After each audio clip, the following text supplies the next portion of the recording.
In the searing heart of West Texas, where the sun hangs like a branding iron over the scrublands and coyotes still howl at nothing in the dead of night, there once existed a town called Dry Creek, a place so forgotten, so untouched by time, that even modern maps refuse to recognize it. If you asked someone in Austin or Dallas about it today, they'd shrug or think you were making it up.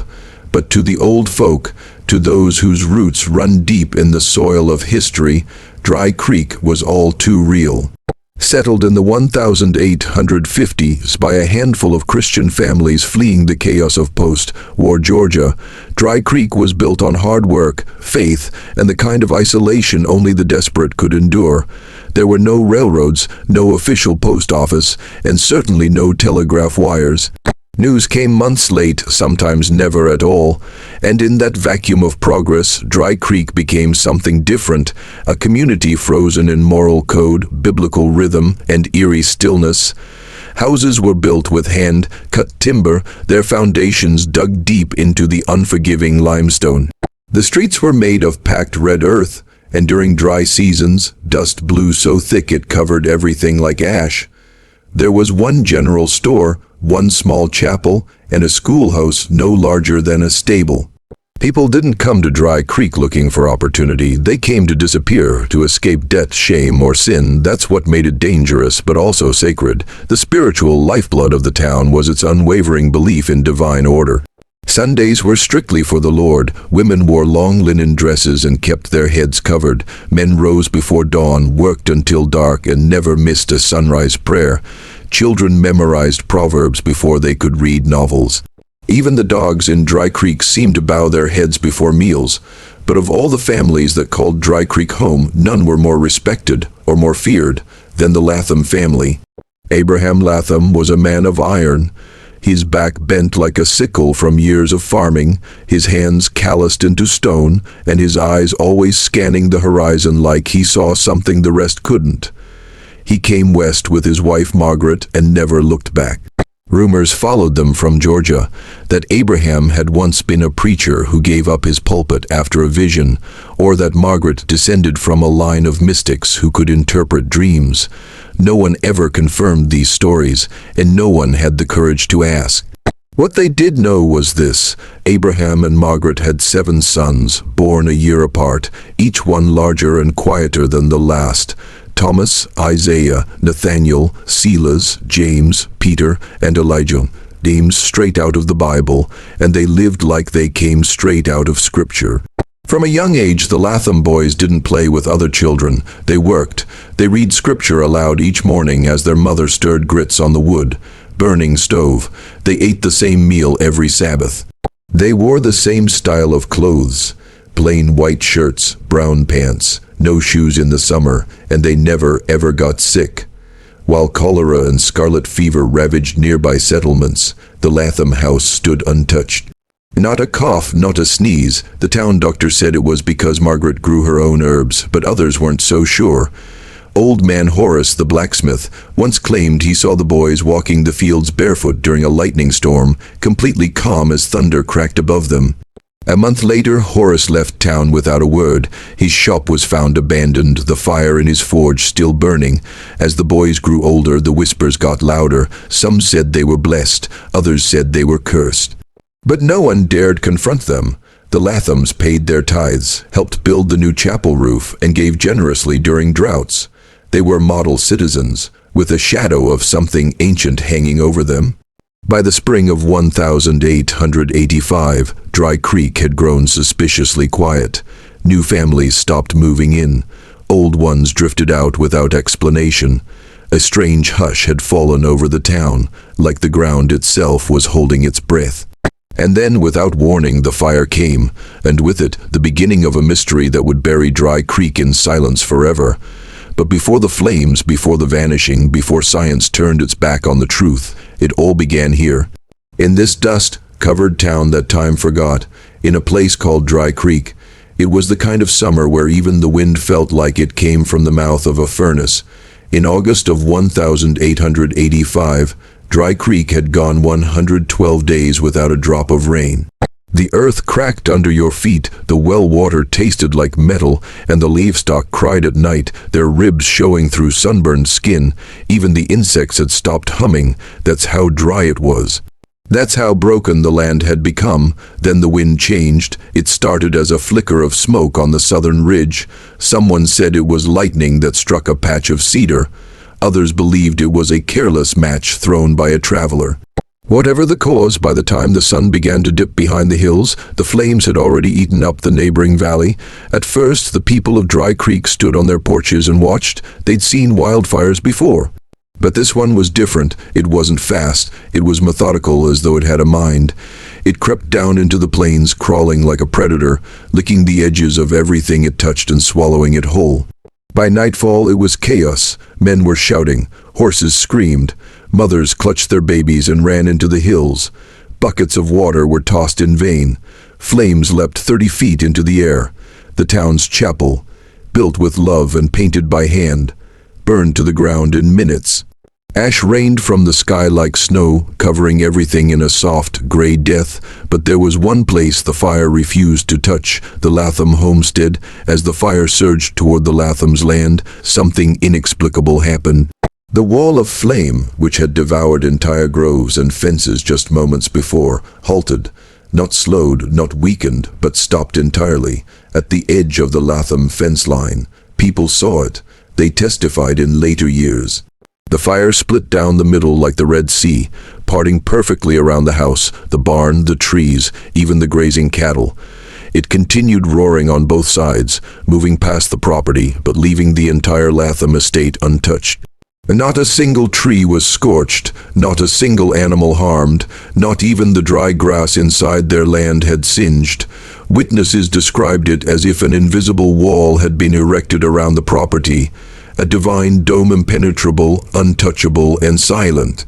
The Latham family stood on their porch, all 7 brothers shoulder to shoulder, their faces calm, their eyes unblinking, watching the fire rage just feet from them. No one ran to help them, because they didn't need help. Instead, people watched from the nearby ridge in awe, fear, and confusion. What had spared them? How was it possible? Was it the will of God, or something more? Unsettling, in the days that followed, scientists from Austin and San Antonio were contacted. One professor of natural phenomena, Dr. Edwin Mathers, rode into Dry Creek on horseback with notebooks, measuring tools, and 2 assistants. He was known for debunking superstitions, always explaining away hauntings as bad insulation or magnetic fields. He arrived eager to expose the Latham miracle as mere coincidence. He left the very same day. According to the townspeople, he entered the Latham property in the morning, took some soil samples, walked the perimeter, and then froze. His assistants later claimed he fell to his knees near the barn and began whispering to himself. They pulled him away, loaded him onto his horse, and left without saying a word. 1 week later, Dr. Mathers resigned from the university. He never spoke of Dry Creek again. No report was ever filed. From that day forward, no academic or government official dared return, and the townspeople, they stopped asking questions. Some believed the Lathams had been protected by angels. Others thought it was witchcraft, but all of them, every single soul, stayed away from that land. Margaret Latham, the boy's mother, simply said this when asked. The fire knew who owned that house. That's all. And with those words, the Lathams became something more than just a family. They became a threshold between what man could explain and what he feared to understand. The mystery of the fire became the turning point in Dry Creek's story. From that moment on, nothing was the same. Whispers grew louder. People no longer met eyes at Sunday gatherings, and soon, one by one, the Latham boys would vanish into the hills, leaving behind a town scorched not just by flame, but by the burden of witnessing the impossible. The fire never touched them, but it burned something inside everyone who saw it, and that scar never healed. It wasn't until nearly half a century later, long after the town of Dry Creek had withered into ghost stories and dust, that the final piece of the Latham mystery would come to light. In the spring of 1932, a young oil prospector named Marshall Gaines arrived in West Texas with a dream in his pocket and a drill in his truck. He had bought up forgotten land cheap from a county auction, plots nobody wanted because of their reputation. Among those was a son, bleached parcel marked simply on the deed as Latham property abandoned. When Marshall arrived, the land looked like time itself had avoided it. The fences had rotted, the barns collapsed, but the old Latham house still stood, silent, weathered, yet oddly preserved. The roof was intact. The wooden frame, though gray with age, had resisted the decay that had claimed everything else. It was as if the house refused to fall. The locals wouldn't go near it. "You bought cursed land," one rancher warned him at the general store. "Leave it be. Ain't worth the oil buried under it." But Marshall didn't believe in curses. He believed in opportunity. He set up camp nearby, hired a crew, and began clearing the property. When they stepped into the Latham house for the first time in decades, dust rose like fog. The air was thick, not with decay, but with memory. Everything inside had been left almost exactly as it was the day the Latham family vanished. There were 7 neatly made beds upstairs, a Bible still open on the kitchen table. Shoes lined up under the stairs, no sign of struggle, no signs of departure. It was like the family had stood up one day, walked out the door, and never looked back. Then came the discovery. While removing the old hearthstone in the fireplace to build a new one, a worker's crowbar slipped between 2 panels of wood and struck something hollow. Curious, Marshall ordered them to pull up the floorboards beneath the hearth. Beneath it, carefully wrapped in oilskin and tied with a strip of linen, was a sealed envelope. It was addressed in faded ink, "To the generation after me, Elijah Latham." Inside was a single page. The handwriting was tight, deliberate, and eerily calm. It began not with an explanation, but with a confession. "I write this not to clear our name, but to preserve it," Elijah wrote.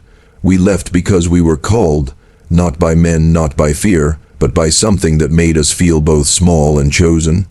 He described in unsettling detail how he and his brothers had begun experiencing waking visions, not dreams, not illusions, but living flashes of a future not yet born. They saw towers of glass and steel, cities drowned in fire, machines that roared without horses, and men who could no longer hear the voice of God. They saw families torn apart by greed, the earth crying under the weight of consumption, and a silence growing between heaven and mankind. The brothers had all shared the same visions, at first in fragments, then in full clarity. When they confessed these visions to their father Abraham, he wept, not out of fear but confirmation. He had seen them too. Elijah wrote, "We were not meant to stay. The land protected us because we belonged to a purpose that no science could measure and no law could bind. We did not vanish, we obeyed." He went on to explain that the 7 of them had entered a covenant, a sacred commitment to leave the known world behind and travel into the uncharted wilderness to prepare a place, a refuge, a haven for when the world would tear itself apart. "One day when men forget what faith sounds like, they will search for us, not to study us, but to follow us." The final lines were the most haunting. "We buried nothing, we destroyed nothing, we hid ourselves because the truth must sometimes be patient. To those who find this letter, do not look for us with fear. We are not lost, we are waiting." The letter was signed Elijah Latham, 1885. Marshall Gaines, stunned by the contents, took the letter to the nearest university in El Paso. But the historian who read it shook his head and advised him, firmly, to forget it. "Some stories," he said, "aren't meant for publication. This one is a warning, not a headline." Fearing ridicule and accusations of forgery, Marshall returned to the Latham property. He buried the letter again deep under the new foundation he poured. He drilled one well, found no oil, then quietly packed his things and left Texas for good. The house still stands, abandoned, untouched, stubbornly whole, and somewhere beneath its floorboards a letter still waits, written by a young man who saw too much and chose to vanish, not in fear but in faith. By the early 1900s, the story of the Latham brothers had already become legend. In towns surrounding what was once Dry Creek, their names were spoken with a mix of awe, suspicion, and hushed reverence. The 7 brothers who vanished, the fire that spared them, the letter no one would publish, but as the decades rolled on, something stranger began to happen. People stopped asking questions, not because the mystery had been solved. Not because the truth had been accepted, but because something was pushing back. It started innocently enough. In 1904, a professor from the University of Texas named Dr. Horace Bellamy wrote a thesis titled Supernatural Folklore and the Psychology of Rural Texas Communities. In it, he cited the story of the Latham family as an example of myth building among isolated groups. His tone was smug, scientific. He dismissed the brothers as likely runaway criminals or victims of a local cover-up. He scheduled a research trip to the old Latham property. He never made it. According to the conductor of the train he boarded, Dr. Bellamy was seated in the third car, reading one of his journals. Somewhere between Waco and Abilene, he vanished. His luggage remained in the rack. His coat still hung on the seat, but Dr. Bellamy was gone. No one saw him leave the train. No one saw him arrive. It was the first documented case of what locals would come to call the curse of silence. After Bellamy, there was a surge of interest in the Latham story from independent writers and fringe investigators. Each one claimed they would get to the truth. Each one vanished, withdrew from public life, or suffered sudden, unexplained tragedies. In 1921, a young field historian named Abigail Ruth Moore from Oklahoma received a grant to study the surviving documents of Dry Creek. She spent 3 weeks interviewing the children of those who had lived through the Latham years. Her notes described dreams she began to have after reading about the 7 brothers. Dreams of voices in the wind, of standing barefoot in a field of fire that didn't burn. Then she stopped responding to letters. She was later found wandering barefoot outside her childhood home, unable to speak, holding a Bible clutched to her chest. She never recovered. None of her findings were published. At some point, the academic world gave up. No major university would touch the case. No funding would be allocated. No department wanted its name associated with that story. The silence became institutional. Some say the land is cursed, that stepping onto it awakens something ancient. Something buried deep beneath the soil. Others believe the Lathams weren't cursed. They were protected, and that protection still stands, repelling the curious, blinding the arrogant, and breaking the prideful who try to force understanding. But the truth, perhaps, is far more uncomfortable. What if the story is real? What if 7 brothers truly saw something humanity wasn't ready for? What if science refuses to study it not because it can't, but because it already did, and failed? A retired archivist from San Antonio, who asked to remain unnamed, once shared a cryptic statement in a 1968 radio interview before her mic was abruptly cut off. There are files you don't catalog, cases you don't index, because what they reveal is that we aren't the ones observing the world. Sometimes the world observes us, and when it doesn't like what it sees, it hides its truth. To this day, Dry Creek does not appear on Google Maps. The Latham property remains undeveloped, despite multiple offers by oil companies and real estate developers. One firm tried to build wind turbines on the ridge above the homestead in 2002. Within 3 months, the lead engineer died in a car crash. The CEO resigned, and the project was shut down. No reason was ever made public. Locals have a saying, you can dig up the past, but don't dig too deep or you'll find the present looking back at you. It's not just superstition that keeps researchers away, it's history pushing back. It's the understanding that some knowledge isn't meant to be dissected, but lived, and the Latham brothers didn't vanish into darkness. They walked into a light that still burns too bright for the unprepared. The curse of silence isn't a punishment, it's a warning to the proud, the curious, the arrogant, and the faithless. Don't chase what God has hidden, don't pursue what has already spoken, and most of all, don't knock on doors that were never meant to open. The story of the Latham brothers doesn't end with their disappearance. It begins there. 7 sons, 7 lives that quietly changed a town, unsettled a region, and eventually silenced science itself. What began as whispers in a rural Texas community turned into a mystery that echoed across generations. And not because of ghosts or paranormal flair, but because of something far more human and far more eternal. It was conviction, it was purpose, it was faith carried to its fullest expression. In a world that now celebrates fame, noise, and visibility, the Lathams chose the opposite. They did not crave attention. They didn't plead for understanding. They didn't need the world to believe their visions to make them real. Instead, they obeyed a calling that no one else could hear, and in that obedience they revealed something modern society has nearly forgotten, that the truest acts of faith are often quiet, costly, and unseen. Elijah's letter, found decades later beneath the floorboards of a house preserved by mystery, was not a farewell, it was a seed planted for a time such as now. In his final words, Elijah didn't ask to be remembered. He asked that whoever found the letter not fear their path. He spoke of a generation to come, one that would find itself surrounded by chaos, noise, spiritual decay, and existential noise. A generation that would be taught to rely on logic and proof alone. A generation where attention replaces wisdom and popularity is mistaken for truth. He wrote to us, and what do we see today? A world louder than ever, but emptier, a society drowning in knowledge, yet starving for wisdom. A generation with access to endless information, but little understanding of purpose, calling, or the value of sacred silence. The Latham brothers didn't disappear because they were afraid. They disappeared because they were ready. Ready to walk away from comfort and into the wilderness, ready to give up approval for alignment with something higher, ready to live not by the evidence the world demands, but by the revelation their spirits received.